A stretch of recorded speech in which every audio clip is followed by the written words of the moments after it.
Good evening, ladies and gentlemen, and welcome back to another week of Sweet Chain Live, episode 182. I'm joined, not as ever, but as sometimes, by my co-host here, Mr. Arn Burgess. Hey, brother. Hey, bro. How's it going, man? Good, mate. Hey, let's just kick things right off. As anyone that was watching the show last week knows, you were on the countdown clock. Yes. For something pretty big, something massively special to your farm now. Yeah. Talk to us. Yeah, so I worked really hard, obviously, but my wife came through as a champ on the weekend on Sunday and delivered our baby boy. Yes. Congrats. So, yeah. Congrats, bro. Well. Baby Ari. Baby Ari. So, yeah, Ari Stephen. Ari, we sort of like the name.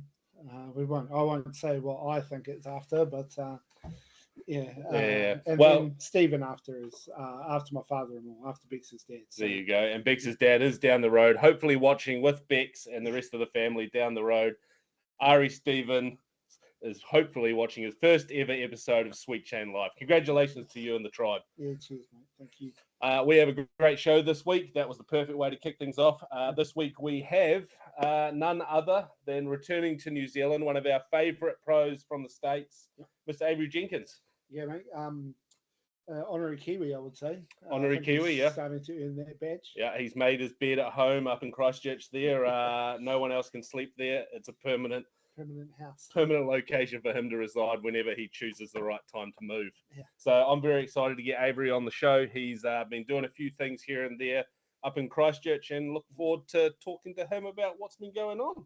Yeah, man. Yeah. Look forward to it. Been a busy day for me at work, and it pretty much travelled all the way through till about 8 p.m. tonight. Yeah. So unfortunately, I will apologise to anyone that did shoot some sick hot scores this week. We just didn't have time to get it done. I do apologise.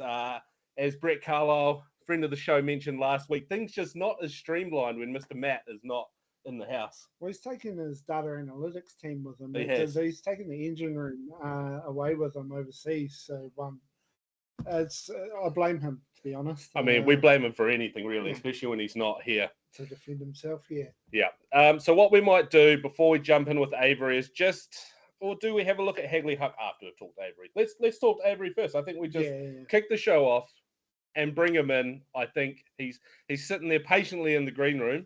Mr. Tom, would you mind? There he is. Avery. What's happening? Hello, sir. I'm back. You patiently are back. Like you never left a piece of the furniture. Yeah, and it's definitely become my second home over here. I've been here more than I've been most places this year, so it's great to be back in Christchurch, be back in New Zealand, and my favorite country. So you already took your first trip here. I should know. February, March, the start of this year, wasn't it? Correct. And then back 6 months later, whatever it is. Yeah, for sure. When you were here the first time, you're obviously up here at GCO. You were here with Maverick, and you guys managed to travel the North Island last time you were here. Yep. Are you just basing yourself in Christchurch for this trip, or should people be expecting to see you around the country? This is the first time I'm kind of locked in place. The big objective on this trip is to design and start the motion of getting a permanent course at Hagley in downtown Christchurch. So that is the goal. The main objective of me traveling over here is design a permanent pro layout for Hagley and have it permanently installed where players in Christchurch can play it any day, week, month, and have events. And that's the main objective of being here, is get them a course that's permanent at Hagley and hopefully be a home for many great tournaments and events to come. Yeah, sure. And that's going to be under the banner of Disc Golf Park, I assume? That's correct. So it'll be the first disc golf park in the country in New Zealand. So I'm really stoked on that. And alongside that, I'm trying to overlay a layout over the pro design, lengthened, stretched out, very world-class pro caliber disc golf pro tour layout as well. So it's a challenge at any golf course or any design I even take on at any point. It's always a challenge. There's always difficulties, and it's not supposed to be easy. It's course design. It's supposed to be difficult, and you need to be well taught. And so it's been the last 3 days at the golf course, 7, 8, 9 hours a day, ripping around in a golf cart, walking around, throwing shots, gauging distances, checking shapes, and things are coming together. I'm really excited to get some final markings out there, get some final distance reads, and we're doing a playthrough tomorrow morning to really kind of lock things in position. And then that's what the Hagley Huck's all about, is getting the course ready for the weekend. And then we're going to do a playthrough at the weekend and then do tweaks and adjustments and get some feedback and critique from the players here. Because in the end, it's their course, and I want to make it something that they love and want to play all the time. So I'm going to be very open-minded, and I want to hear everybody's feedback and critique on how things can adjust, shift, change, and make it the best course possible. Yeah. Can you just confirm for me? I think I've taken in a couple of things there. Are you playing the gold or the blue layout this weekend? We are playing. So I'm calling the Hagley permanent course. I'm calling the blue. I'm calling it Hagley blue. Yes.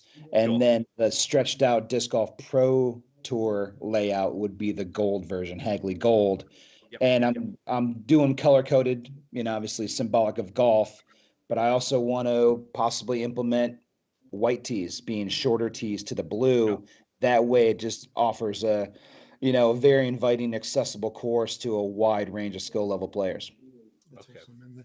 And tell me, because I want to get back to that disc golf pro tour level type course, but how many courses are you in now in your design portfolio?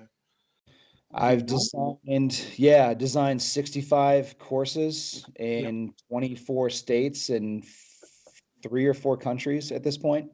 I just did 2 course designs in Texas last week, back-to-back designs, and it's been a wild ride. I think I'm at like 12 courses already this year in 2024. Yeah. Whereabouts in Texas were you for those courses? Dallas, Fort Worth area. Yep. Yeah. There's a lot of all 3 in a similar location, same city. So Dallas, Fort Worth area, that I had one like 2 hours west of there that I'm designing, and I'm going back to install it and build it this fall as well. So I do everything start to finish on course designs, property evaluation, design of the course, and then sometimes I build the course and install the tee pads, the baskets, the tee signs, and one-stop shop. I want to make sure there's completed courses. And then even before this, I was over in Europe for 2 weeks.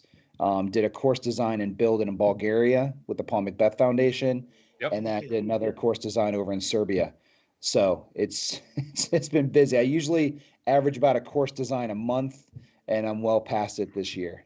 Yeah, man, Serbia has to be one of the more unique locations, I suppose, when you're looking at different places that have got courses around the world. Yeah, disc golf and just kind of that area of the world, kind of more Eastern Europe, it doesn't have a whole lot of golf. Surrounding countries do, and the courses we're trying to put in there, they're going to be the first in the countries. So even with Bulgaria, that is officially the first disc golf course in the country, and they had their last tournament last weekend. So it's really cool to see this. I was looking through places to go in Europe next year with my wife, and we travel back to see her family in August sort of time rather. And I did spot a couple of courses. I was, when I go traveling, or when me and my wife go traveling, I want to go and play a new disc golf course. That's what's important to me. And my wife wants beach. So I try and merge those two. I try and do an overlay of the UDisc map and the Google Earth, and you got them side by side on my 2 screens, trying to figure out what's going to work for both of us. There was one, and it is absolutely just on the tip of my tongue. I may have to Google search it in a moment. But yeah, there's some pretty unique locations. I played the Rancho El Camino down in Mexico just a couple months back.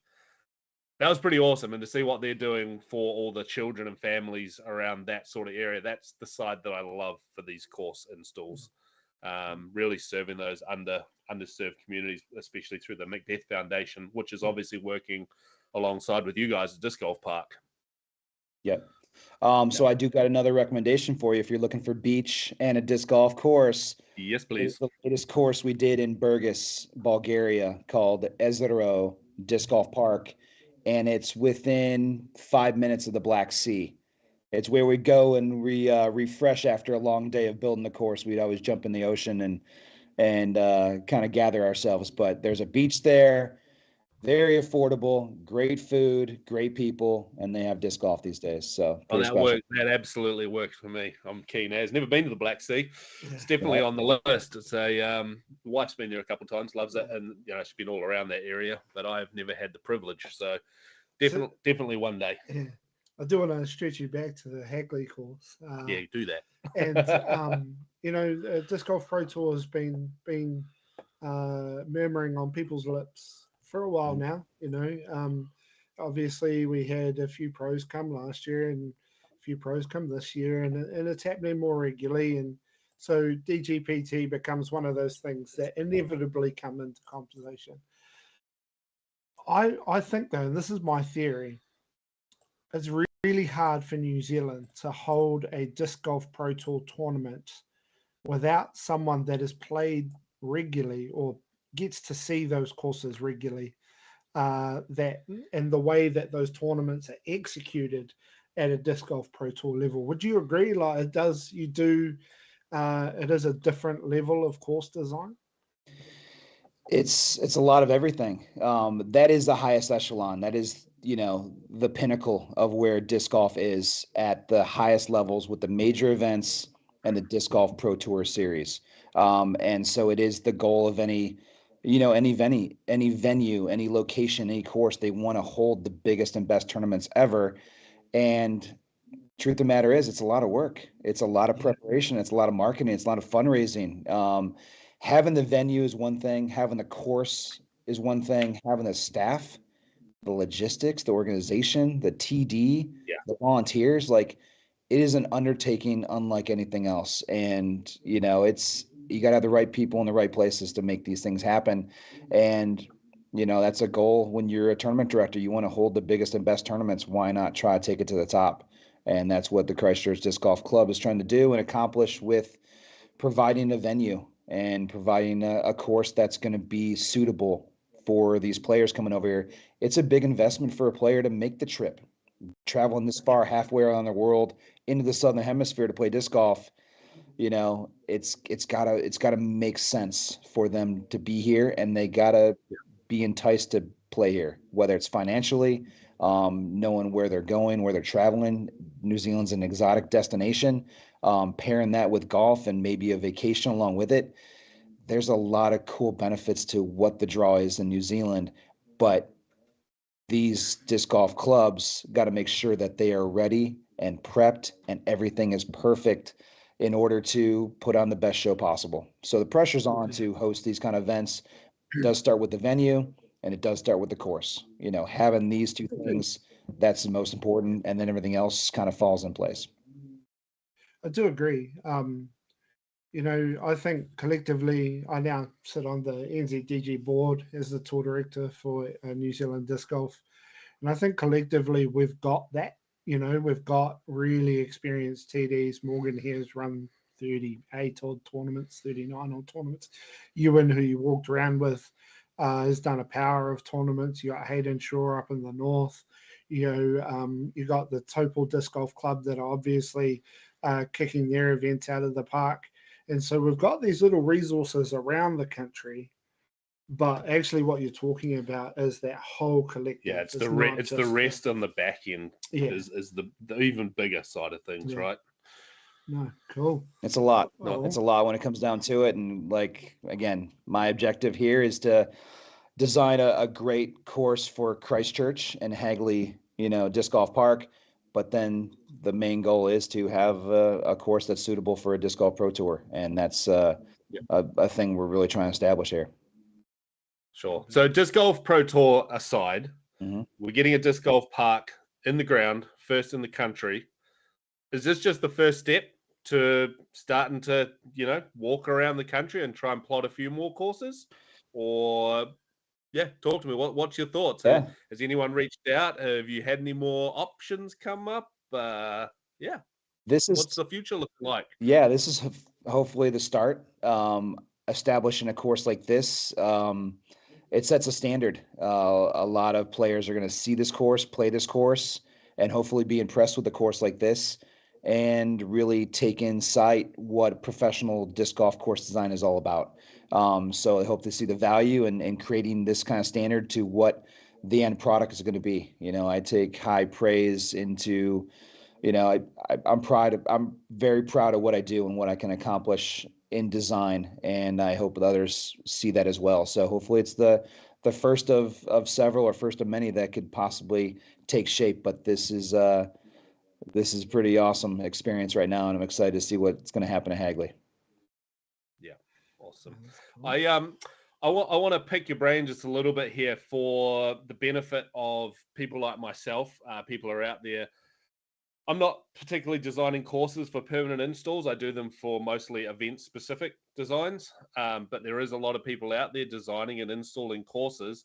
And from such a professional background from yourself, if we could really break it right down to the bare bones here, but if you could give 3 tips to someone, an aspiring budding disc golf course designer, 3 things that they should keep in the back of their mind at all times, what would those be?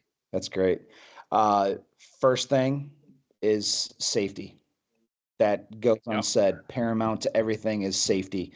What I'm dealing with out at Hagley, you know, it's a very public golf course, and almost like a very much a park where there's walking trails and paths and runners and bikers and even wandering tourists coming through fairways.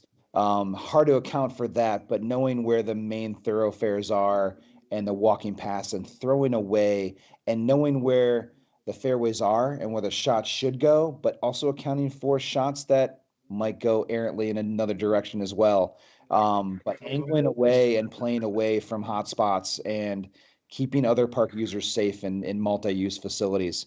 That's number one. Paramount to anything is safety. Safety. 2 is the bringing in the beauty and natural aesthetic, the natural features of a course, putting those on display, finding the big old growth trees and the cool mounds and undulating greens, really trying to put those in a tee pad location or a basket location to put those natural features on display and utilize those. There's quite a few out at Hagley. We don't got a whole lot of elevation, but we do got a little bit of roll, a little undulation, a little topography, and it's about playing that into the design itself and, you know, making it, you know, appear natural to where the fairways should go, and naturally don't try to force it, but let the natural flow. Let the property dictate what the course is going to be. Like, I'm not trying to force holes in there, but let the course and the property dictate what those fairways are ultimately going to be. I love that. I love that a lot. Yeah. And then number 3, flow, navigation, flow, routing, having everything intersect and intertwine and connect correctly, not crossing over fairways, not long walkouts, just having it flow in a natural direction where it makes sense. And one big thing with designing on a golf course that's already pre-established, they have their fairways and they're kind of creating our flow, but there's a way to flow inside that internally in that layout where you kind of limit the walkouts, but you still keep a good safe buffer and space between previous baskets and tee pads. Having that routing is everything when you're putting together a professional course design. Amazing. Well, I hope anyone that's listening there that's in the chat is taking on board what Avery's just given to us, because it's super important.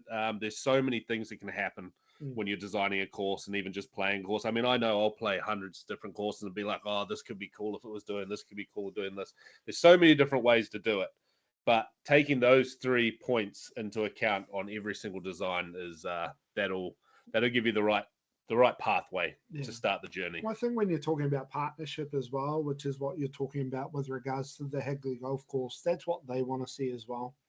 You know, so if we're wanting to share resources, safety is obviously of paramount concern to them, because they're the what you would call it, the permanent hosts, I suppose, Mhm. the permanent people there, then flow so it works, and natural thoroughfare as well, which I'm sure with Hagley, because you're right, Hagley golf course is a bit of an anomaly. It's not really like a normal golf course, right? You don't really have that many people flowing through a normal golf course. So you're dealing with another layer of that. But now that you've given us those 3 tips, that's cool. You can jump back on the plane and go, and we'll take it from here. Thank you. You got it. It's a special recipe. You're good to go. Just start throwing stakes in the ground and call it a course. Yeah.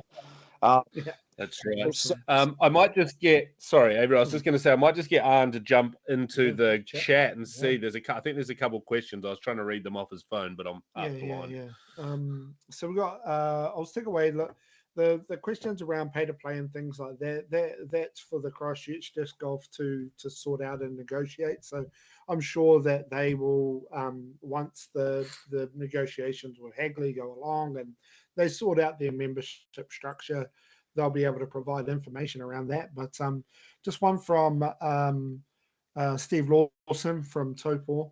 Hey Avery, does the disc golf course have to follow the golf course layout flow so that groups of golfers and disc golfers can be out on the property at the same time? Yes, absolutely. Yeah. To coexist with golf is everything. How we've been playing Hagley over the last couple of years and the GCO, Garden City Open, it's been a blank canvas because we take over the course. There's no golf being played, and we can play disc golf anywhere on that property. And to go blank canvas on a place like that, you can create some masterpiece, holes that are unlike anything else. But when you're restricted to flow and navigate through the course using their pre-existing fairways, that's where the challenge lies. But we are coexisting with golf, and there is a lot of parameters you got to take into account, especially safety with disc golf and golf being played. But I will say the golfers out at Hagley have been unlike any other golf experience. I've, talking to players out there, super welcoming and super understanding of what disc golf is and what it's going to do.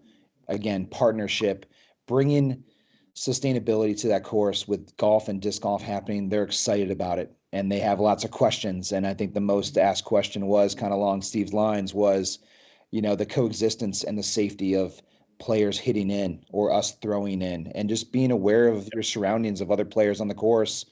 I think that's going to be the most important part. We're going to definitely overstress that, overemphasize that when players go out there, when they check in and sign in, be aware of others. Pedestrians and golfers have the right of way, and wait your 30 seconds sometimes before you can safely throw. So there's a lot that goes into a golf course, disc golf course design, and it's kind of the few things I've encountered with the disc golf courses I've designed on golf courses throughout the years. And this is again, a very special project. There, I've just quickly scrolled through. I brought up YouTube on my computer so I can actually read it. A lot of comments in there, a lot of things that have already been chatted about between the chat in there. One question though is Marie Cummings says, "When do you see it being permanently installed?" Good question. I would think, September. I would think before the end of the year. I would hate to put the gun on the boys and have them crack the whip like that, but I think getting tee pads and baskets in for the Hagley Blue, I think it's very doable before the end of the year. Sure. Depends on kind of time and schedules, but I think breaking out into 2025 and having a Hagley Blue playable course, I think it's very doable. Do we see you, Avery, back out here to break the champagne bottle? Is that could that be a thing? That could be a thing. It's hard to stay away. Sometime around November 1st to 3rd, either side. Yeah, either side of Wahine. Either side of Wahine. Is that before we hop a plane over to Thailand too? Yeah. Are you coming to Thailand? We were just talking in the green room before about Maverick and his partner coming out, and you said to me that Luke Butch, the TD from or one of the course operators from Samui Disc Golf, has been trying to talk you into it. I'm going to try and rub you up now that I know that. I'm going to try and twist your arm a little into coming out. Yeah, it's hard to keep me away. It's kind of more recent news to me, and he brought it up in conversation, and we'll see kind of how it takes shape. Now you traveling, got friends there. Yeah, I've been traveling more this year than any other year, and it's nice to be home sometimes too. But Yeah, Yeah, we'll 100%. figure out the schedule. We'll figure out the schedule. It's There's definitely an interestingly sort of narrative that's playing out in the chat here, and I think you would be someone that might be able to feed back on this. New Zealand is a disc golf nation. We don't have too many pay-to-play courses. Nope. It's quite a new concept. There's a couple around the country, but it's a very new concept. And um, I'm wondering, back in the States, like, do you remember that transition between, well, you know, with areas that have pay-to-play courses? How was that accepted by the local players? Yeah, do you have any sort of feedback into? I mean, it's inevitable, right? If we want to have these courses, we're going to have to start paying for them. But there's still a place for the old, you know, throw in the woods and all that sort of stuff out the back paddock. But what was your experience with the sort of introduction of pay-to-play courses? Is there many in the States? There's quite a few. Usually it takes place at a golf course or a private facility where it's a private course on someone's land. The transition, it's new to us, you know, as disc golfers are used to just grabbing our bag and going out to a local park and playing a local course. But keep in mind, it's all about the player experience, and you get a way better player experience on places where you usually have to pay because they have the financial backing to manicure and take care of these courses. So having a pay to play, it's a marginal fee. I'm not sure what that fee is going to be to play Hagley, and if it's going to be, you know, pay each time, or if there's a membership, just like they have golf right now, which would be a really cool thing to implement. But it's about the player experience, and you know what to expect when you go out there. It's not riffraff. You're going to have a great time. You know, they're going to have nice equipment. They're going to have good tee pads, going to have good, nice baskets. The grass. I love a pay to play. Yeah. I love a pay to play. And it's not so much the golf course, and we don't really have them out here other than golf courses. But, you know, my favorite course is Quarry Park. You know, Hall of Famer Derek Robbins' course over in the UK. And, you know, he just spends hours every single day just making sure that place is as pristine as he can keep it the whole time. So, you know, anytime you pull up there, it is going to be the best that he could possibly make it at any time that week. Yeah. Sure. So I'm all for it. I'm all for it. And yeah, I mean, obviously golf courses are a slightly different situation than a private property. You know, they've got a golf course to maintain too. And, you know, 100%. We're intruding on them, as some might look at it from the golf side. I think golfers are definitely becoming more accepting because you know, it is a reality. You and I have been on about it for a long time. Some of our rural golf courses are really, you know, they're really struggling. They're really struggling for the cost of living and keeping and maintaining the courses.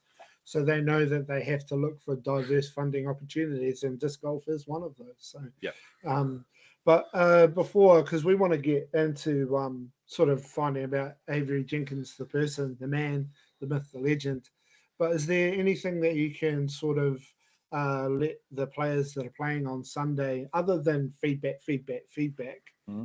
What can they expect on Sunday? Is there any sort of iconic hole that they can expect? That's good.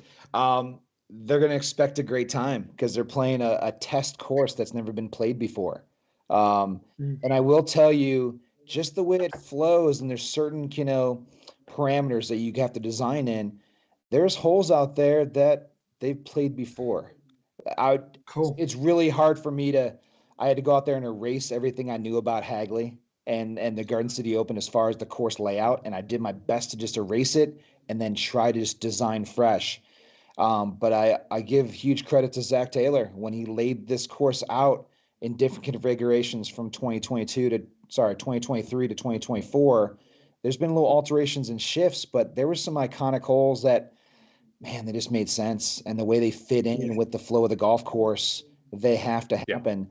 And I think even with the latest rendition of the 2024 GCO, I might be reusing very similar holes to about 4 of the 18 holes. So 4 holes out there were holes we've played before. And then even if they're not, they might be playing in a different direction, but using the same plot of land. So it kind of gives homage to the older GCO and then the newer Hagley Blue. But are you pushing off into any of the other land sort of away from where the GCO course was, or is it mostly where we were before? Yeah, I extended it. I used for Hagley Blue, I think we're still in 1 through 9 on the golf course. 1 through 9 goes through our 1 through 18. And then I am extending through with the extra 10, 11, 12, because it's a 12-hole golf course. I have another 4 holes for the gold that extend on that property that are fairly lengthy. But back to your point about golf and disc golf, it's about sustainability. It's about supplemental, income and that's what golf's going to provide. And the one phrase I've said for the longest time when we, not infiltrate a golf course, but when we get accepted onto golf course land, which is premium and it's beautiful and it's manicured, it's everything we're looking for in a disc golf course, we are the snowboarders of a ski generation.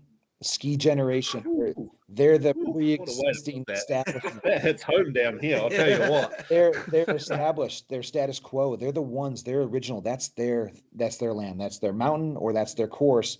We're the newcomers coming into that. And so we got to respect that. We need to understand that, but we can still make it our own as well. And they're welcoming enough around the Hagley Park and the Hagley Golf Course to welcome us in and make us a part of what they're trying to, accomplish there. Well, we love it. I love everything that we're hearing today about Hagley, the new course, the Hagley Huck this weekend. I'm excited. Yeah, I'm gutted.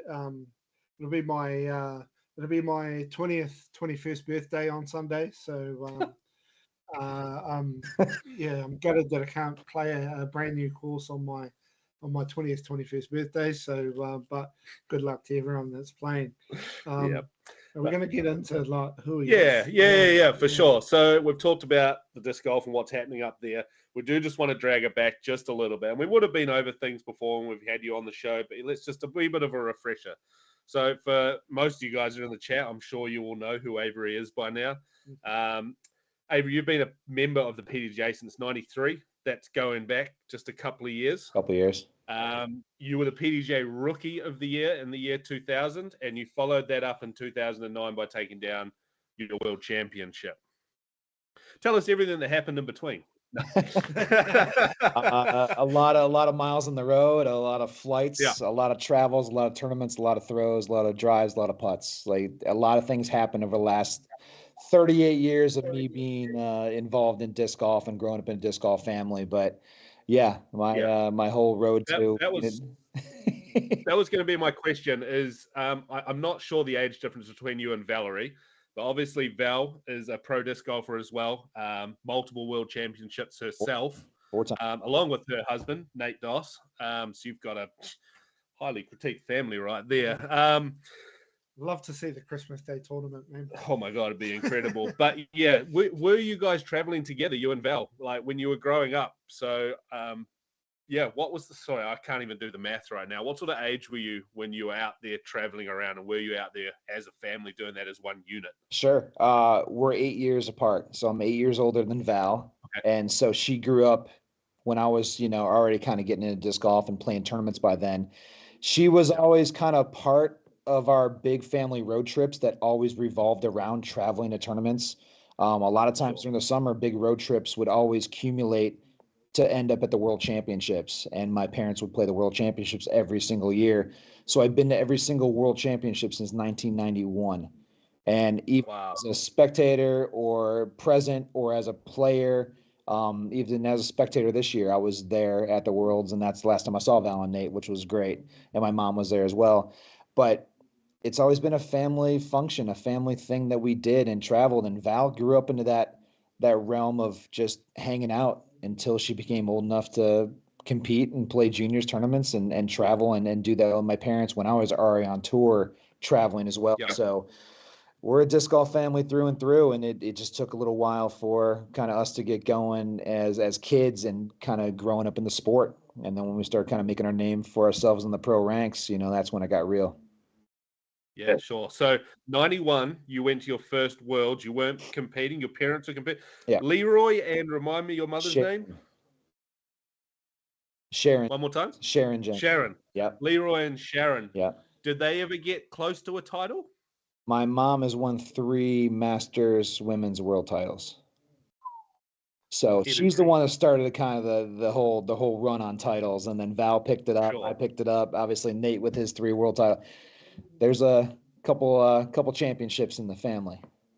And then your son Arian has just played both his first PDGA tournament and a PDGA Junior World Championships all in one hit just a short while ago. Yeah, starting the next generation going, starting his streak. And I always wanted to get him to play local events. It just, I don't know. I've been busy and I've been traveling, and he always played with me and played rounds, and we practiced together, but he never really showed interest to playing events. And we said, hey, the World Championships is in Tulsa. It's an hour south of us. Let's do this. And I signed him up and not letting him know. And when he found out, he was kind of excited, kind of nervous, but kind of excited. And then he started practicing and like really getting down to it. But he had a great time. No expectations. First tournament ever at the World Championships. He got top 20. Through great drives. I have a nice compilation of all the putts he made throughout the weekend, birdie putts. Yeah, I was watching your story the whole time. Yeah, it was so much fun, and I was on the bag, caddying for him throughout the week. Amazing. It was a great time, and raising the next generation, and seeing where he can take it. I hope he, wants to be professional, but we're kind of show him the way, and hope he gravitates to it. If not, no worries, but he'll always future GCO champion. I see there, future GCO champion. So he's got all the opportunity to do some great things. It's all about the next generation, right? That's right. So you guys are up in Port Husker. I was gutted. I didn't get to come and see you guys up there during my last trip, but you guys have got the ranch. Yeah. 1 second, Izzy, come on out of here before you pull all the cables out. See ya. Bye, dog. Sorry about that. You've got the ranch at Port Husker, which is a disc golf course on your property. Is that on the same property you live at or close by? Yep. It's right outside the front door. It's literally 100 feet outside the front door is the tee to, our one course, and then the other course is right behind the house. So we have the Island course and we have Moccasin Creek course. These are number 1 and number 2 ranked and rated courses in the state of Oklahoma for the last 16 years. So we take huge pride in these courses. I am the head pro, course pro, head superintendent, and groundskeeper of these courses. And when it comes down to maintaining courses, it's what I do. When I'm not building courses or designing courses, I'm still maintaining courses. So it's disc golf every single day. They are private courses, but anybody's welcome to come through. They are pay to play, which I was going to mention earlier. It's $5 for the day. It's a marginal fee. It literally just puts gas in the mower. So we keep the course mowed. It takes about 9 hours to mow each course, and we do it every couple of weeks. It's an overhaul. It's a lot of work. But what that does, again, you pay for the experience, and it's very, very, very small ask to go out there and pay for it, but we do offer an awesome experience. And again, they're 2 of the top rated courses in the state of Oklahoma. So they're a draw for a lot of players that are traveling throughout the country, traveling across country to collect courses and play the number 1s on UDisc. Yeah, I will make it. I promise I will make Always it. welcome. Next trip. You did offer some hospitality to some New Zealanders earlier this year around World Juniors as well. The little junior? Well, she's not so little, but I mean. Oh, no, the other one. The taller little one. The taller little That's one. right. Yeah. We don't mention them by name because they beat us on the golf course. Yeah, no, that's a respect thing. Yeah, I get it. So you hosted some Kiwis out there. Yeah. The Tweedy family came through. It was awesome. It was awesome. We're a preparation for them for Junior Worlds, and Allison competing in Junior Worlds, making the long haul trip, and we put them up for a week on the ranch, leading up to Worlds. So they were staying up there, getting their practice, driving down every day to Tulsa, an hour drive, an hour back, getting their practice rounds in, and then they'd move down to Tulsa during the competition so they could stay down there and be close to the courses. But the week they stayed with us, it's just Southern hospitality, treating them to dinners and hanging out and going fishing and playing disc golf. I think the most magical part of them staying, though, was always every evening I have my putting baskets up top, my little putting section, my putting area, and 3 baskets in a perfect triangle, 70 feet apart. And as the sun was setting, like the last hour of every day, we'd be out there getting our reps in. Erin's out there putting, Allison's out there putting, just training and just enjoying the moment of the sun setting. The light was perfect. It was pretty magical. So, yeah. You're making me want to leave and go practice right now. I'm just saying, this sounds amazing. Welcome anytime. They had a blast. They had a great time, and we showed them a good time. And they're planning on coming back next summer as well. And were you, so I mean, obviously, Alison Tweedy's well known over here. And so what did you see? Did you like what you saw? She's a phenomenal player. I think just being at the first big major event, there's certain nerves, and I think she's got all the skill in the world. She throws great. I'm really impressed with how well she putts. Just the stature, the confidence, the setup, the delivery. I think it just really takes her adapting to hot weather, being out there. Stamina, endurance is huge, playing. And then it's a different kind of golf than it is in New Zealand. Hard to really compare sometimes, but we get hot, it's windy. It's a different kind of golf entirely. And when you live on the South Island, the very southern tip, it's a little colder down there, and she had to kind of acclimate to the hotter temperatures, and it's a little windier as well in Oklahoma. So, I think getting the nerves out, breaking the ice, coming out for the first big event and playing in Tulsa, I think she did great.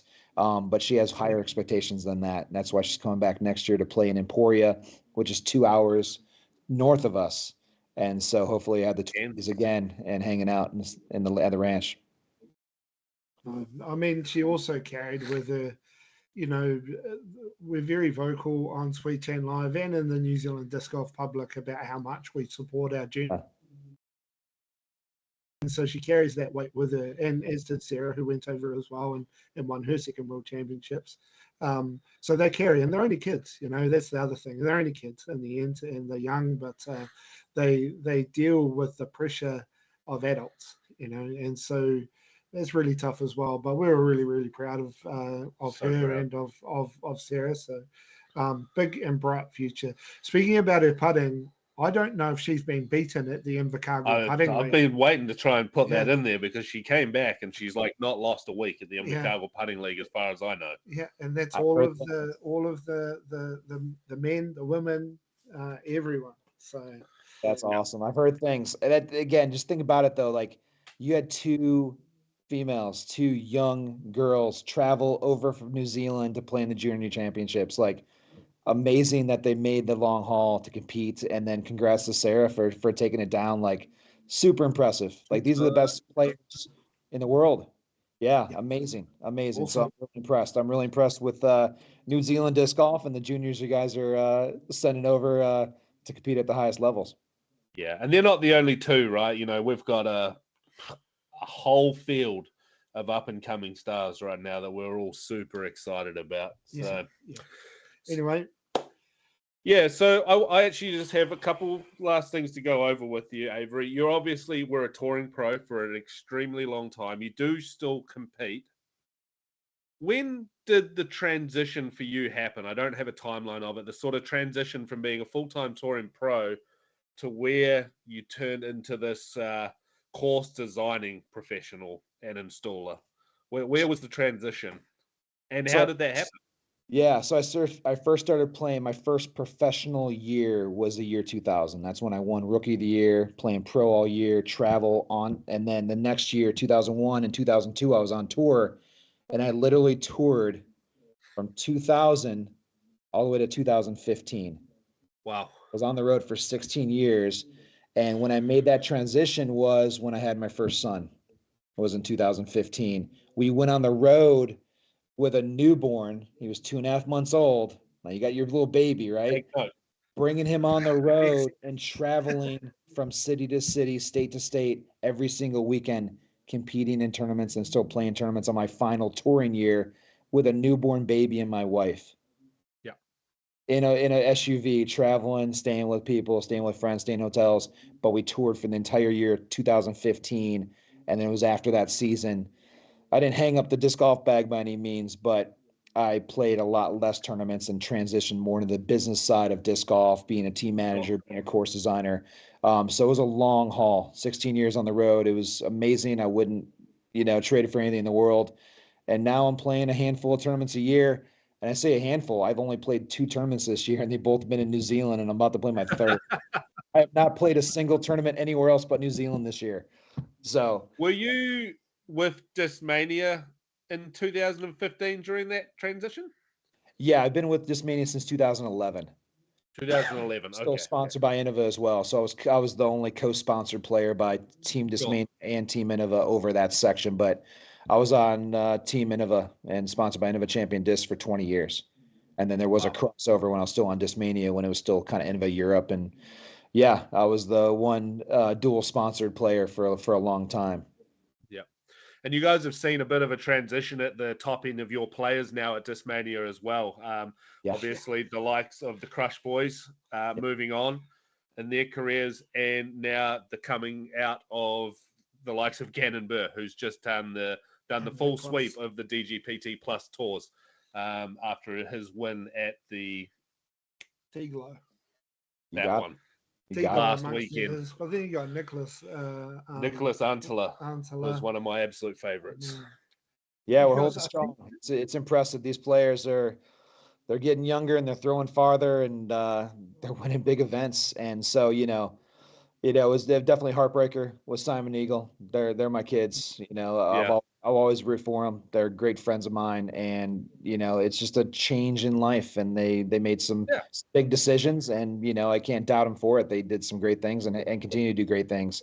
But with the new acquisition of Gannon Burr, stoked. He's such a good player and such a good rep for us.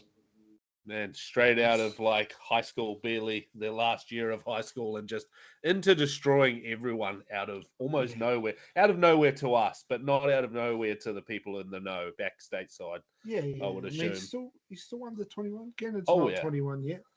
I mean, bring him back next year, and me and Ewan will take him out because he's allowed to drink it. Oh, we can't say that on YouTube, right? Sorry. It's YouTube. You say whatever you need to.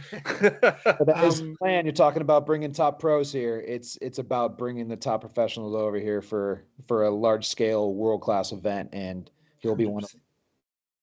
Cool. Yeah. All right. I have pretty much gone through all of the deep dive style questions. Is there anyone in the chat that has any questions for Avery before we jump into our Desert Island Disc Golf, which I don't believe you've done before, right, Avery? I'm not even sure what that is. Perfect. That's exactly what I wanted to hear. We've got you exactly where we want you. Got him. All right, we'll wait and see if anything comes through in the chat. But in the meantime, we'll start off by explaining Desert Island. Yeah. So basically, if you were to find yourself on a desert island, not New Zealand, not even Stewart Island, just very remote island, but you could play disc golf on this island. There's a disc golf course. There is a disc golf course, or you could design one when you get there. What we need to know from you to start with is what would be the 3 discs that you would take with you, and who would be the 3 people that you would take with you to this island. And bear in mind, there's no coming back from this island. There's no boat. Yeah. This is a forever situation. And it can be anyone, man, woman, child, mythical, a creature, Bugs Bunny, anyone you like. Dead or alive. Dang, so that's 3 discs first. 3 discs. That's easy. That's the 3 discs I travel the world with and play a majority of my courses with. That would be a P2. Yep. Solid. An MD3. P2. An MD3. Yep, that's solid mid-range with predictable fade. And then I've been throwing the FD1 a lot. The FD or FD would be in the mix of my Casey White ones. Casey White FD1. I got a glow one that I'm throwing this week. So yeah, I'm testing that one out. Yeah, that one's great. That one's so money. Very symbolic of what I used to throw when I was throwing Innova was an eagle, and this is very similar to what that is. Just so predictable. You can hammer it flat. It's got the fade to it. It's just wind resistant, torque resistant. It's everything I want in a fairway, overstable fairway driver. Well, Good stuff. Good stuff. And who are you bringing with you? You've been stranded on a desert island, and unfortunately for the three people you're taking, Wow. they've been with you. That's good. Looking to have a good time. Looking to have a fantastic, disc golf adventure. And I'm just trying to think, rattle my mind. Man, I would take Simon, no doubt. It's disc golf all day, and having him be there just adds to the fun. My brother-in-law, Nate Doss, would be in the midst for sure. You could figure out how to brew a good beer out there, I'm sure. And then I'm going to bring my best mate. I'm going to bring Maverick along the trip. I think us three would have a great round together, and he hangs on anywhere we play, anywhere we go, even if it's a deserted desert island. He's going to be a gamer for it. So Simon, Nate, and Mav. There we go. Well, I tell you what, when you and Mav come out to Thailand in January, we'll go and find ourselves a desert island, a deserted island, desert island, whatever you need to call it. 3 discs. I know a go with a boat. We could find something. Look forward to it. Let's get lost on a desert island, huh? Yeah. Right. So we're not going to do it straight away. I just want to jump back to 2 questions, but we do have 18 holes worth of questions coming up for you. They are just a this or that scenario. So you just pick the one from either side, and they're all quick fire. I'll give you the heads up. They're all quick fire. So we'll ask a question. You just rattle off an answer. We'll rip through 18 holes nice and quick. But just before we jump into that, there's 2 questions that I've been sent that I just want to ask the question is Jake Meikle, friend of the show. He has said for this weekend, how much of a mix of par 3s, 4s, and 5s can we expect? Being that the Hagley Blue is a par 60, there are 6 par 4s, and then everything else is par 3s. Okay, so no 5s, 4s, not and 3s. Not on the permanent layout, but man, it lays out at 2,300 meters. That's good. 18, yeah. So it stretches pretty good, about 128 meter average per hole. Yeah. Oh, beautiful. Yeah. So it's and then there's some shorter holes. There's some definitely get birdie holes, and like I said, there's some iconic OG GCO Hagley holes out there. It's definitely good to bring those in, eh? So Hayden Bonney asks, Avery, besides from the team alignments, who is your favorite player to watch, or who are you rooting for as a disc golf fan? Wow. Aside from alliances, huh? Yeah. I'm going to tell you right now, it kind of goes back a long ways, but not that long because he's still very relevant. I'm still rooting for Paul McBeth. Yes. I like to watch him win. I like to see him win. He's a good representative for disc golf, good ambassador for the game. Everything he's doing with his foundation globally on that scale, it's hard to root for a guy that's doing so much within disc golf. And I think he's been a great champion for us for a long time and a face of disc golf for, a decade plus. So always rooting for him. Yeah, he's the epitome of what everyone should be aspiring to try and be as a disc golfer, really. Yep. Gotta love a legacy. That was just a couple of questions. What we're going to do is we're going to jump straight into our front 9, which is the same 9 questions for every guest that we have on that does this for the first time, which Arn's going to run you through, and then we'll jump into the back 9, which is a little bit more, and we'll get there when we get there. Yeah. Mr. Awesome. Arn? Are you ready, Avery? Ready. Cool. What is your name? Name's Avery Jenkins. Where were you born? I was born in Akron, Ohio, the same hospital as LeBron James and Stephon. Yeah, Akron. Yeah. Where do you live now? I live in Pawhuska, Oklahoma. What is your PDGA number? It's 4 digits, 7495. 7495. How many years have you been playing disc golf? Playing disc golf for 38 years. 38 years. What is your favorite disc? A favorite disc for the longest time, outside of manufacturers, it's kind of been my staple, but it's been an AVR. I've been throwing it since a kid. Yeah, there was a Tour Series disc of yours, right? Or a tour series? series. Never. I've seen an Avery Jenkins AVR. I have had printed over the years, but yeah, I've always had T-Birds and Destroyers were kind of always my tour series signature discs. Favorite course? This is gonna be a tough one for you because you're a course collector. Yeah, with the 1,600 courses I played in 20 states and 49 states and 24 countries. My favorite and kind of my gem, and maybe I need to have a better answer than this, but it's still Järva Disc Golf Park in Stockholm, Sweden. It's been my go-to favorite course for a long time. It's just the beauty aesthetic, just the rolling hills and the par 3s, 4s, and 5s, and I don't know. It just got the complete package of what a disc golf course should be.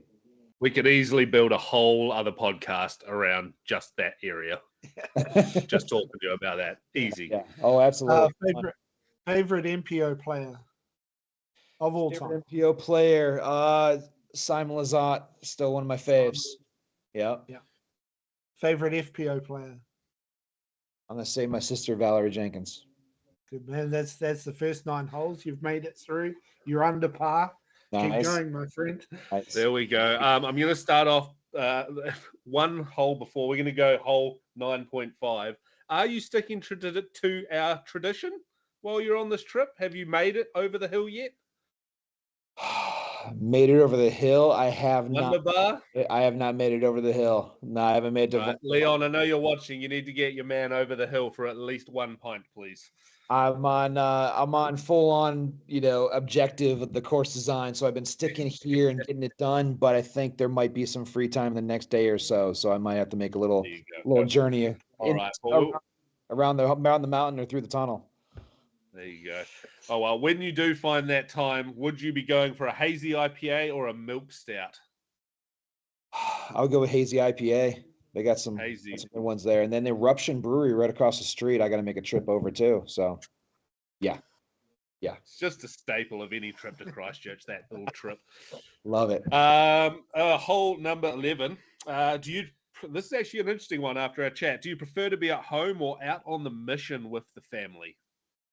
I love road trips with the family. We took a nice one this summer, and so I prefer the road trips. I love to wander. Love it. When you're on the course and you're competing, you're coming down the stretch, do you prefer to be tied for the lead on the last hole and clutch the win, or have it in the bag with a couple to play? I love a victory walk through the course, and if I can be up by 12 going in the last couple holes, the more the better. I love walking it in. I love it. A natural hazard. I think I already know the answer to this one after the chat we've had, but a natural hazard or a man-made Mando? Natural all day long. I am so anti-Mando. It's silly. And I have not put a single Mando at Hagley yet. But if I do, it'll be for safety reasons only. But I like the natural aesthetic, and if you can incorporate those on a course, you've done it as a masterful course designer. Copy that. Again, while you're out on the course competing or playing, would you prefer to pure a long technical drive or make a huge putt? What feels better, I suppose, is the question. Hitting the line. Nothing like hitting the line, and the beauty of flight, watching a disc shape and go exactly where you throw it. Nothing better. Now, with course designs in these higher DGPT plus events and just majors, and to be fair, any A tier that we're seeing, anything that's coming up on YouTube these days, we're seeing a lot of raised baskets, and we're seeing a lot of baskets right on OB. As a course designer, what do you think is better? And I know they're situational, but if you could do one or the other, which would you do if you had the option? Yeah, no, it's a good question. I like keeping things, natural. I don't like to press OB. I like to have landing zones and have fair areas to land and place a disc. But elevating a basket, I think in the right circumstances, it's great as long as you don't wear it out. Like, I would never want to see multiple raised baskets over and over and over again. Using mounds, using hills to accomplish that's great. But if we can do, I've always said it, one raised basket per 9 holes, having 2 on 18 course, that's not too bad. Any more than that is quite a bit overkill. I do, and I don't mean to divert too much from the questions, but I do feel like we are seeing a lot more raised baskets at the moment. You got to create a challenge and difficulty, and raising a basket usually adds about a half a stroke per hole. Yeah. And so you got to be very close on those raised baskets to convert and get up and down. And so if there's a hole in question where you're like, it's not as hard as it could be, it could use a little more teeth, you can raise a basket and add that half stroke. Okay. Right. Slightly away from disc golf now. This is a 3-parter. Sports teams. Only choose one. And the last one is an absolute doozy. Okay. Oklahoma Thunder, Houston Texans, or the Pawhuska Huskies high school basketball team. Man, you guys support the local, but I think I'm gonna give credit to the Oklahoma Thunder. It's the only professional sports team in the entire state. So it's great to see that we have professional sports played in a region, in a state that you wouldn't likely see it. Well, that's the thing. I was kind of trying to wrap my head around it earlier. I was like, I know, professional American sports pretty well. And I was like, I can't think of another Oklahoma team. Yep. So I had to start Googling, and I come up with the Pawhuska Huskies. It's college football.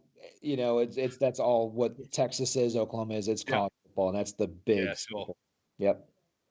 Now, we've been talking about being out in the hot temperatures. Would you prefer to be designing or even playing a course at like 100+ Fahrenheit, or around the temperatures that we have around here, where your 15s or your 45 Fahrenheit? I'm probably butchering the numbers there, but you know what I'm saying. Yeah, I like it when it's cooler. I absolutely do like it when it's cooler. I'm a cold weather. I grew up in Ohio, and we had snow on the ground for 4 or 5 months a year. So used to the cool weather, and you just bundle up. As long as it's not cold and snowing and icy, like that's what I want to avoid. But man, I love when you can just bundle up a little bit and throw freely. When it's too hot out, it's so exerting on the body, and I don't know. I'm a cold weather fan for sure. Yeah, sure. I'm going to leave you with one last real doozy. If I was to be competing against Leon Botha right now in a disc golf tournament, not even disc golf, ping pong in the lounge behind you, who are you rooting for? Wow. Putting you on the spot here. With ping pong? Yeah, sure. I'm a natural table athlete. Well, damn, dude. Leon, can you take him out in ping pong or no? Trying to get the peanut gallery from another room to respond. I would like to see you guys more in a drinking contest, and then and see who's standing at the end. Well, okay, November 1st to 3rd, come to Lake Ohio. I'll show you that too. Or January 17th to February 4th. I'll see you out in Thailand. We can figure it out there also. There he is. Sorry. I knew I could stir him up even from the other room. Yeah. Dude, you meet ping pong any day of the week, boy. Any time of the day, no worries at all. Challenge is on. Avery, thank you very much for coming on the show. You've made it through your 18 holes. We told you weren't getting off the desert island, but you have made it. You found your way through. I think that's all from us. Is there anything that you'd like to put out to the New Zealand public or anyone that's watching the show to, just to have a say and anything you like? Yeah, always a pleasure. Thanks for having me on the show. Always great to be back in New Zealand. It is my favorite country, and I hope to come back many, many more times. And when you get a chance, and next time you're in Christchurch, check out the Hagley Disc Golf Park. It's going to be an awesome player experience, and you're going to love it. Heck yeah. Avery, thank you so much. We've had you on the show for just over an hour now. This is, I have to say, probably been my favorite conversation I've had on the show. So thank you so much. Thanks, guys. Appreciate y'all. Thank you. Take care. Thanks, man. Have a good night. Thank you very much. Burge. Man. That was great. Oh, so much fun. We're geeks as well, right? We're nerds. We're disc golf nerds, and it's not every day you get to talk to a world champion of anything. You know? So, and someone who's not only, you know, a former world champion, but he's now giving back to the sport. Yeah. And giving back to a developing disc golf nation like New Zealand. So Yeah, not just New Zealand. You know, he Yeah. rattled off a few places right there. I mean, I didn't actually realize they'd been to Serbia, which is just incredible. I brought it up on the map on my other screen while we were in the middle of that chat. So I was like, where is the next course close to that? And it's miles away. But you're absolutely right. We don't get the opportunity to speak to someone like Avery every day. It's pretty special for us, especially down here in the deep south. In New Zealand, not just Queenstown, but in New Zealand. So yeah, no. Do you want to have a quick look at Hagley? Are we going to? Yeah, we can definitely. I mean, Well, we're going to have a wee Hagley Park preview. We were going to bring in Avery for Discdle, but I kind of had the thought.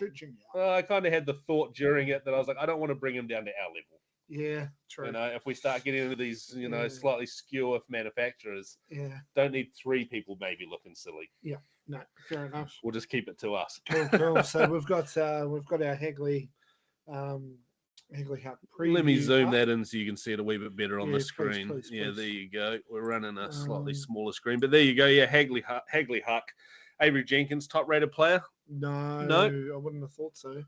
Tom, can we sort by rating? Sorry. It is sorted by rating? It is Avery, followed by Avery Andrew Popham, Ashton Clark, and Seb Falconer. What is 2? I thought I saw it as 945, but it's 995. Yeah. No. Andrew Popham. Yeah, man. Good to see him come back. Yeah, Popham's an absolute weapon. This is going to be an interesting tournament. No one is going to go into this with any knowledge of the course other than the guys that have been walking around. Yep. No practice on it, maybe other than the day before if they do have it set up. I don't think there is the day before. It is literally there to go into it fresh. And okay. I think that's quite good, right? Like, I love at least everyone's on a similar page. You know? I think other than probably Avery, who you could expect to win it. Yeah. And Ewan, you know, Ewan was out there designing the course with him, so he could be another dark horse there. Yep. It is going to be interesting, though, because it's all going to come down to who's firing on the day. And when you look at that list, Popham, Ashton, Sebastian, Willie, Sam Cole, Phil Botha, it just keeps going down. Like anyone in like that top 10, if they're firing on all cylinders on that style course, could go any way. Realistically, they probably, if Avery's on his game, they're going to be chasing him. Yeah, that's just the likelihood. So. Yeah. But man, we've just seen Phil Botha up at Ashburton a few weeks back. 1060 rated round. 1060 rated round. Dills. What was the other tournament? Dylan Deadman at BDE 2 weekends ago. He was right up there. Yeah. And then we know what Ashton and Andrew Popham can do. And 2,800 meters. You got Seb there. Yeah. You know, you've got. I mean, Ashton's just super consistent, right? Like just deadly accurate. 100%. Andrew Popham can biff a disc. Yeah. You know, and with both hands. So if he's presented, because he's had that sort of surgery or injury where he's throwing left-handed. Yeah. So he could be presented with a line that he can't throw it this way. Oh, well, I'll just turn around. The same with Phil. Love to see those two battling, just going left, right, put them on the same card. Put them on the same card. Well, they do have. Oh, they're all like shotgun. Yep. Yeah. Shotgun. They don't have the cards out just yet. Let's go down there. We look at FPO. Where we've just got Megan Merrick, and I can't even read that. My screen is so fuzzy. Ella Ika. She's a I'm pretty sure she's from Finland. Oh yeah, Estonia. There we go. Oh, cool. They don't make very good female disc golfers in Estonia. Terrible. No. MA1, Raina Pai is probably the very likely favourite there, but Dwan, and the only reason I say the likely favourite is because I feel like I haven't said Dwan's name very recently. Yeah. I mean, he played Sub-Zero, but July, you know. Magnus as the third highest rated. Yeah. You know, so good to see Magnus playing MA1. I don't know if there is a juniors, but yeah, for sure. So yeah, I think it's going to be a battle of Raina and Dwan there. Riley Bruce though can also put it down. So MA40. I'm picking Kev though. You're picking Kev Carpenter in MA1. I'm picking Kev. Thailand alumni. He is going to enjoy Thailand. Yeah, he did tell me just make sure he has 2 beers at any time and he'll be okay. Yeah. MA40, greatest division alive. I'm going with Te Hohota Kamariera. I think Mr. Calvin Cummings is going to make a bit of a push this weekend. He's a foreigner, mate. He's a foreigner. Yeah. No chance. Outside chance. You can't come outside in, chance. Can't come in and take it over. Calv, I know you're in the chat and you're hearing this. Wear that proudly, mate. Yeah. And then down into the FA40, it's going to be a Cummings household win this weekend. Yeah. Marie's going to get the dub, in my opinion. MA50, Gregor Brosnan. Wait, he didn't win last week, did he? He was playing in the 55s. I think he did win, but he's had a second recently because I've been saying for the longest time I won't pick anyone other than Gregor until someone beats him, and I wish it was at the tip of my tongue as to who it was and where it was, but I think he may have taken a second recently. Yeah, okay, interesting. But you got Andrew Falconer and some weirdo named Leon Botha. Oh, the ping pong champ. The ping pong champ. Yeah.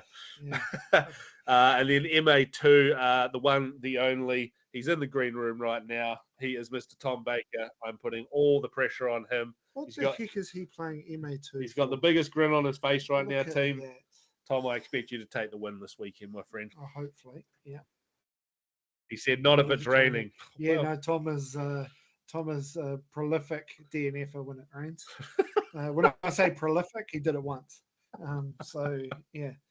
MA3, you might have to speak to this one. I don't know. Oh, I'm going to go with Cameron Wu.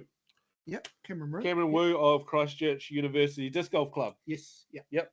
Yeah, no, I would agree there. James Hall. Yeah, I don't know James, but who else is in there? I don't see any disc daddies in there, unfortunately. No, they're all up in MA2. They're pros these days. Yeah. Oh. Perfect. And then Holly Norris rounding us out in FA3. Oh no, she's not. Sorry, we're over here. FA3, Holly Norris. FA4. I have to apologise, team. It's just for some reason it's very fuzzy on our end. You know, we can nearly read it. Alexandra, I think it is.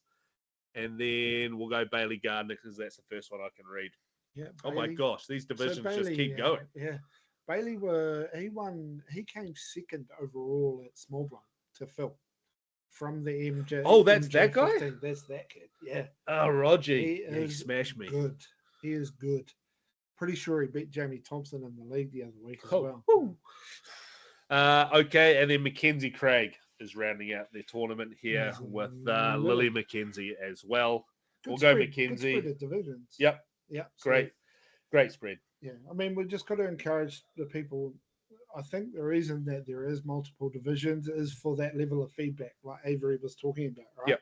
Making sure that the feedback for all levels comes in. And I know as New Zealanders, we don't like, being critical of things, but keep it constructive, and feed it through. Yeah, for sure.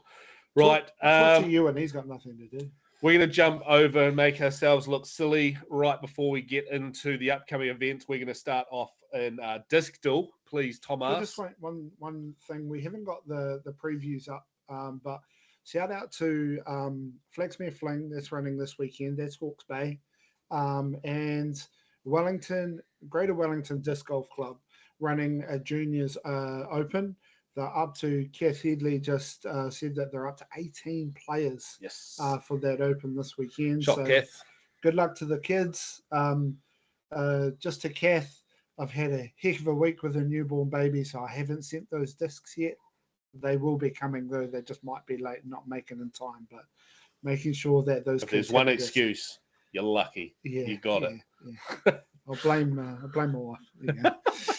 Right, we're going to go to Discdle, and then following up from us looking probably a little bit silly, we're going to jump into the upcoming events, and then that'll round out the show. Cool. So I'm going to start off with. So you like to go right up the middle. I sort of change my strategy, and I go like high end, bottom end. Yeah. Yeah. Okay. Put it out there. Well, we were talking about MVP before. Like, I might go with an octane, please, Tom. Oh, an octane. I have no idea what the numbers on that is. Neither, but Adam throws them. Yes. And they go miles. Where are we at that? So we are rolling manufacturer. lower in speed. Right. We've got the glide. Right. So We've got the fade. we're That doesn't with, really help though, does it? It does, because we're within 3 Yeah. on the speed and we're within 3 on the turn. Okay. So I'm going to try and upskill myself as far as the discs that I don't really know. And I'm going to go with, I have no idea what the speed of this disc is. A Surveyor. what the hell is that? It's a Casterplast. And I have it in my bag in Disc Golf Valley, which we won't have the results up. But just to let you know, I went 18 down. So it was me. I don't think he's put the right thing in there. He wrote Savior. What did you say? Severe, SVEA. Yeah. Artie Sphere. Yeah. Oh. So we've got a Casterplast. It is only a 5-speed though. So we're way away. Well, we're 3 down from 13. Within 3. So we're Okay. 10, 9, 10, 11. It's a 0. It's a 0-2, I think. I think it's a 0-2. And it's a Casterplast. That doesn't help me. Can we have a hint, please? It's probably going to say Casterplast. Speed 12. There you go. That still doesn't help. I'm just going to go on to my Disc Golf Valley and work out what my Casterplast. So from memory, there's not many drivers. Guild. Oh, I've got one of those. No, that's like a 14 speed though. Oh, it's a 13. It stays 13 right there. speed. Oh, So it's not that. I've got one of those too. It glides for miles. It's a light one. Yes. There's only like 3 or 4 drivers in that range. Look at my There's like a total collection. hang on. They've got like a growl. Don't enter this, please. There's like a growl. You don't need to look at that. Well, maybe. Well, we probably do. Yeah, I need to look at manufacturers. I'm trying ever so hard not to look at the chat, which is behind my screen here, Yes. because I feel like Craig Lycan will just give me the answer again and make me look like a champion. The stall is a 9 or 12 speed. I do not have any Casterplast in the 12 speed. There's one starting with a V. I don't know what the hell it's called. There's something a G, like a Growl. I don't think that's a driver. There's a. This is great content, by the way. Actually, is it? Oh, V, because I feel like that's the only one I can picture. There's a. There's a. Did you say stall before? Isn't there an STAHL? Or is that STAL? STA Stahl? Stahl. Sure.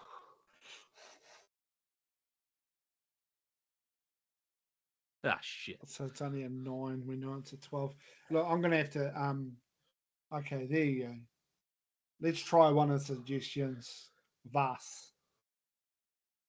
The V one. Yeah, VAS. Vas or Falk from Jake Meikle. VAS. There you go. Started with V. I told you we'd look like idiots. Oh, god damn. Right, that's Discdle for the week. Thank you very much to a friend of the show, Jack Mikal, for getting us across the line there on our very last guess, I think it was, or 5th guess. I'm just going to put it out there. If I ever get one wrong on live, if I go through all of them and don't get it, I'll buy it and give it away. Oh, sheesh. There you go. Repeat that one more time. If you don't get it, you'll so buy it and you'll give it away. Yeah, I'll I'm just making sure I'm getting it right here. Where are we at with subscribers, by the way? 397, 3 to go. 3 to go, team. If you have not liked or subscribed to this, Matt usually says a random number like, something like 26% of people watching the show are not subscribed. Hit that wee subscribe bell button at the bottom of the screen. Get yourself signed in. Get to 400. As soon as we get to 400, we're doing our next giveaway, whether Matt's here or not. Right. If you would also like to support the show in any other way, shape, or form, you can also sign up to. Tom, have you got that up on the screen for me, please, sir? What I'm about to say. Keep talking. No, I'm putting the pressure back on you. I'll bring it up at the end of the show when it comes up. Let's take the pressure off Tom again, and we'll go straight into upcoming events, please. Hagley Huck, obviously coming up this weekend, 15th of September. That is a sold-out event on the NZ Elite Silver Series. Other event this weekend, please run it by again. Flaxmere Fling from the Hawke's Bay Disc Golf Club and the Greater Wellington Disc Golf Club are running their Juniors Open. Sorry, Kath, I forget the name of it, but it is happening. Yeah. Yep, hitting the links in Palmy North up on the 21st of September. That's just in a couple of weeks' time. Also, the same weekend, Flight Park Open. No, sorry. That has not been changed. Flight Park Open is now 28th and 29th of September. Apologies. Black Ice Duel, the final meltdown in Dunedin on the 22nd of September, sold out. Also sold out Taupo Thermal Throwdown on the 5th and 6th. South Island Masters Games in Waimati at the Nottingley course. That will be a great one for anyone that's over the age of 30 to get amongst. Registration's open now via the South Island Masters Games page. Just Google it. Waka. 19th till the 20th of October. Registration is open now. Go and support Mr. Adam Ryans and Tyler Melzard Honna. Very cheap. $40 for a 2-day tournament. Perfect. Absolute bargain. Yeah, absolute awesome neck of the woods too down there in the Catlins. Just there was an announcement with the Extreme this week. They started obviously they're getting in the build-up mode, and they made an announcement. Well, it wasn't an announcement. I think it was already on the page, but they explained the concept of a cut. Yep. Because they're having a cut. So 3-day tournament, and they they put out an announcement to say, hey, we are going to have the cut. This is the reason why we're having a cut. They feel that people will enter the division that they're most suited to. I like that. Because for me, I shouldn't be playing MPO. I try. I just want to hang out with Morgan and the rest of them. But I probably should be playing like MA3 or MA40 or some. I'll play MA40 when Stu Gilchrist isn't playing. But for me, I should probably be playing sort of MA3, MA2, depending on where. And so they sort of made that announcement. It was a really good explanation about, hey, we're doing something different. This is why we're going to do it different. And I like it. I mean, I don't know if people may have differing opinions. What's your opinion on a cut? Love it. And there is still 1 or 2 spots left for that as well. So I think there's absolutely a place for a cut line, and we are getting to the point where our tournaments are coming to size. Tournaments, right? Yeah, those premium. It's 100%. North Island Chance. We know that Hayden and the Tauranga Disc Golf Club put on a show. McLaren's is one of the toughest courses in the country. Yeah. Gutted that my wife didn't time her birth overly well and can't get up there. I'm going to cut him off right there before he gets himself in any more trouble than he probably already is. We're going to head down to the Extreme, or up to the Extreme 24 up in Tauranga, 26 to 28. That is selling out. Last I heard, there was like 1 or 2 spots left in that one. Wahitapu, the Legend of the Lodge, November 1st or 3rd. You may or may not see Avery Jenkins there. Probably not, but we'll try and twist his arm. Yeah. Ping pong tournament running alongside it, apparently. Oh, we do have a ping pong hall. Yeah. Yep. Auckland Disc Golf Champs, Auckland, 16th to 17th of November. Registration open, same as Moonbase. The South Island Championships up in Twizel, 8th to 10th of November. It is 2 BT is running pretty much 20 minutes apart, 2 weekends in a row. Yeah. So if you wanted to hang out up in the Mackenzie country, fantastic part of the country, one of my faves. Get up there, go to Wahitapu and go to South Island Champs all within a few days. Take the family camping. Do it Avery Jenkins style. Yeah. Bundle them all into the car, take the kids, take the dog, take the pet rat, whatever you need to. Go on a wee trip with the family and go play some disc golf. 2 fantastic events back-to-back weekends. Day at the Lake on the 7th of December in Tianau. That is registration open. That is the final of the Elite Silver Series this year. Rapparumble and Masterton on the 14th and 15th of December. That one closes us out for 2024. kicking us off, at least on this list for now, is NZ Nationals in Christchurch on the 6th to 9th of February next year, followed up by Roxburgh Open on the 15th and 16th of Feb next year. Registration opens on the 1st of October. Yeah, there is another couple of tournaments coming for January. Yeah, as 100%. well. That's going to be filled right up. Yeah, Matt unfortunately let the data analytics team on annual leave, and so they need to come back and make sure that they're keeping that up. But look out for them. It's not my place to announce for them. I did see the Egg Monster is open, is up on Disc Golf Scene, so that's public. Yep. But yeah, a couple more coming. But yeah, I am going to go home. I'm going to show Bex the clip about Avery touring with a 2.5-month-old. Someone clipped that for him, right? Yeah. And we're going to go touring. Yeah, well, perfect. As I was mentioning just before we came to here, I was going to say, if you would like to support us more than just on the Sweet Chain YouTube channel, we have a Patreon up and running. For a very small fee, you can help support the show, help us grow, bring new content to the show, help us expand what we would like to do with everything Sweet Chain Live in the future, near and far. Yeah, I mean, there's talking with you and talking with Matt and with Tom. There's a lot that you guys want to do, you know. And, there is so much. And yeah, things cost. You know, we know what happens when you put a task to Mr. Matt Drake and he wants to achieve something. He's built an amazing show. We want disc golf content in New Zealand specific disc golf content to grow. So get out there and support. Yeah, thank you. Right, guys, that's it from me butchering Matt's outros for now and forever. I'll just say thank you very much to Anne. Welcome to your family. Cheers, baby mate. Ari. I'm so happy for you and your whānau. And that's it from us tonight. Have a fantastic evening. Peace.